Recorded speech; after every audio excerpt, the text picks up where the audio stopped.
नमस्कार मित्रांनो, आपल्या यूट्यूब चॅनलमध्ये तुम्हा सगळ्यांचे पुन्हा एकदा मनापासून स्वागत आहे। मित्रांनो, तुम्ही जर आपलं चॅनल सबस्क्राईब केलं नसेल तर सर्वप्रथम आपलं चॅनल सबस्क्राईब करून घ्या आणि त्याचबरोबर बेल आयकॉनही प्रेस करा।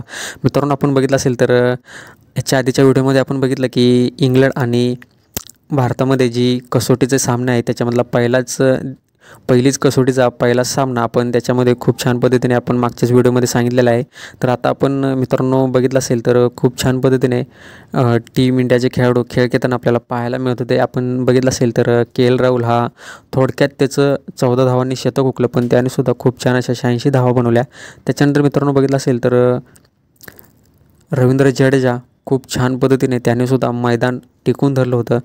पण मित्रांनो बघितलं असेल त्याचं सेलिब्रेशन जर तुम्ही बघितलं तर मित्रांनो 50 धावा केल्यानंतर मित्रांनो खूप छान असे त्याने बॅट्स काढली आणि त्याचं जे साईन आहे त्याचं सेलिब्रेशन नेहमीप्रमाणे त्याने सेलिब्रेशन केलं मैदानामध्ये। आणि मित्रांनो बघितलं असेल तर त्याला के.एस. भरतने खूप छान अशी साथ दिली आणि मित्रांनो के.एस. भरत हा 41 धावांवरती आउट झाला। मित्रांनो थोडक्यात त्याचं 9 धावांनी त्याचं अर्धशतक हुकलं। पण त्याच्यानंतर मित्रांनो बघितलं असेल तर रविचंद्रन अश्विन हा सुद्धा 1 धावांवरती लवकर हा आउट झाला। आणि त्याच्यानंतर मित्रांनो अक्षर पटेल हा बॅटिंग साईड आला। मित्रांनो बघा, एक 7 नंबरपर्यंत खूप छान अशी म्हणजे जर आपली टीम इंडियाची जर खेळाडू असतील तर बघा 7 नंबरपर्यंत सुद्धा बॅटिंग लाईनअप आपल्याकडे आहे। तर मित्रांनो आपण बघितलं तर अक्षर पटेलने सुद्धा चांगला खेळ केला आणि त्याने सुद्धा 44 धावा बनवल्या। पण मित्रांनो हा झाला आपला दुसऱ्या दिवसाचा खेळ। पण मित्रांनो जेव्हा तिसऱ्या दिवसाचा खेळ सुरू झाला तेव्हा मित्रांनो असं वाटत होतं की रवींद्र जडेजा त्याचं शतक पूर्ण केलं मित्रांनो आणि पुन्हा एकदा त्याचं सेलिब्रेशन आपल्याला पाहायला मिळेल।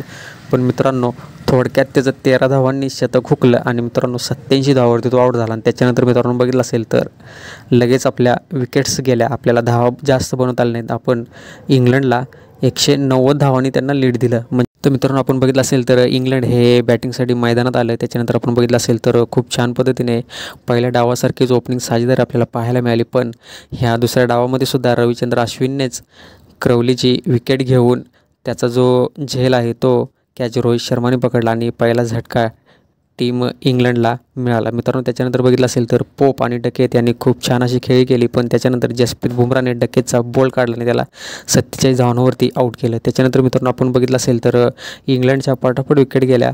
जो रूट असेल, बेस्टो असेल, स्टोक्स असेल, हे 3 जे खेळाडू आहेत ते पटकन मैदानाबाहेर आपल्या बॉलरांना त्यांना बाहेर काढण्यामध्ये यश आलं। पण मित्रांनो आपण बघितलं असेल तर पोप याने त्यांचा जो डाव आहे तो एक हाती डाव त्याने पुढे नेला आणि त्याने त्याचं शतक पूर्ण केलं मित्रांनो। त्याच्यानंतर बघितलं असेल तर फोक्सने सुद्धा खूप छान खेळ केले आणि 34 धावाचं योगदान त्याने सुद्धा दिलं मित्रांनो। अशा पद्धतीने आपण जे 190 धावांचं टार्गेट दिलं होतं ते सुद्धा त्यांनी पूर्ण केलं। आणि मित्रांनो आपण बघितलं असेल तर अहमद हा 16 धावांवरती खेळतोय आणि त्यांचा पोप आहे तो 148 धावांवरती खेळतोय। मित्रांनो पोपने त्यांची एक बाजू आहे ती सांभाळून ठेवलेली आहे मित्रांनो।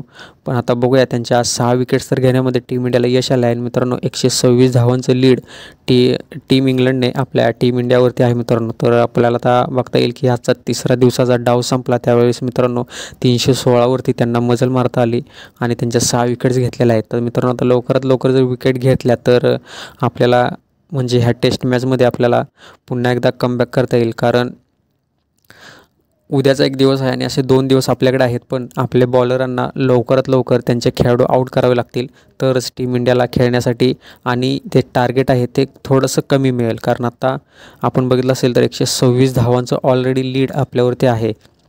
तर मित्रांनो जर व्हिडिओ आवडला असेल तर नक्की लाईक करा, शेअर करा आणि आपल्या चॅनलला सबस्क्राईब करायला विसरू नका। तर लवकरच भेटू आपण नेक्स्ट व्हिडिओमध्ये। तोपर्यंत जय हिंद, जय महाराष्ट्र।